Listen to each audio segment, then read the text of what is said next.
How about them high-flying Cowboys? Madison County boot scooting their way to 10-0 Thursday.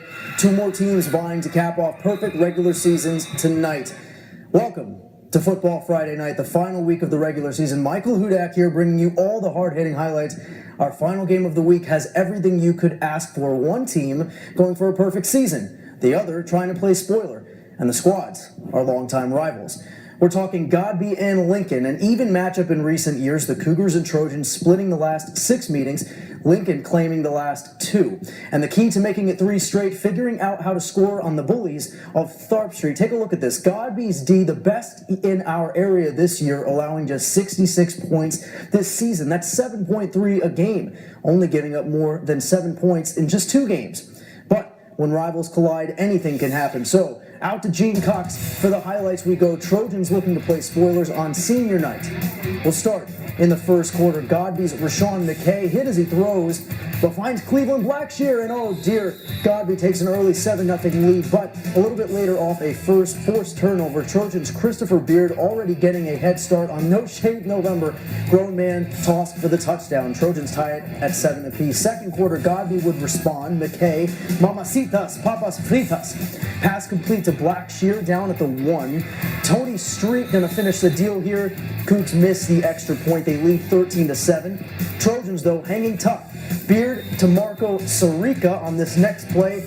In the back of the end zone, this went down to the final minute this game. Godby scored with 46 seconds left, but Lincoln responded with a Hail Mary as time expired. Trojans 20, Cougars 19. Godby's dreams of a perfect season dashed. We're going to jump to South Georgia now. Playoff bids and region titles at stake. So we're going to run you through all the region games happening tonight.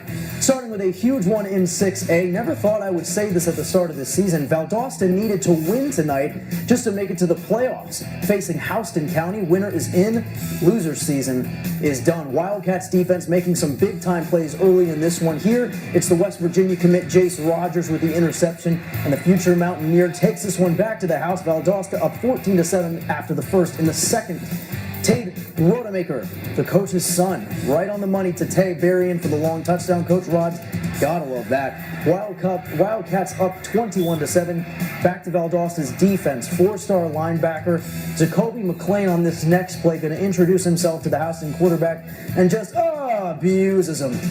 Cats get the crucial win and are playoff bound 50-21. Moving down to 5A, Bainbridge falls at Warner Robins 35-6. They'll have a 2 seed in the playoffs, and Thomas County Central drops a close one to Harris County. The Jackets get a 4 seed. Now to 4A, region title out of reach for Cairo, but they've locked up a home playoff game in Syrup City. So a playoff warm-up at West Thomas County tonight against Columbus. Second quarter, Blue Devils with a muffed punt, and look at the closing speed on Jamel Chin, who gets the tackle on the edge, and Columbus turns it over on downs.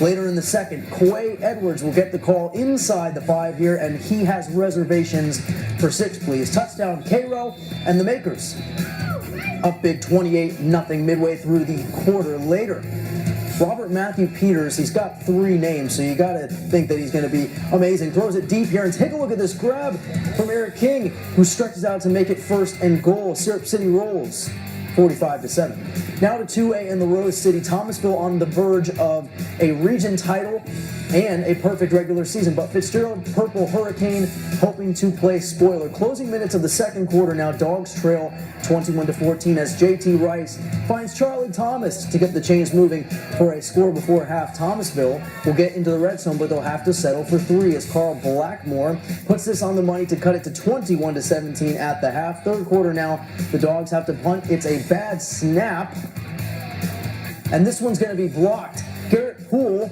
can't get it away in time, and the Hurricanes recover. It would take a while for T-Ville to get into a groove, but the Dogs get it done 38-28, 10-0, and region champs.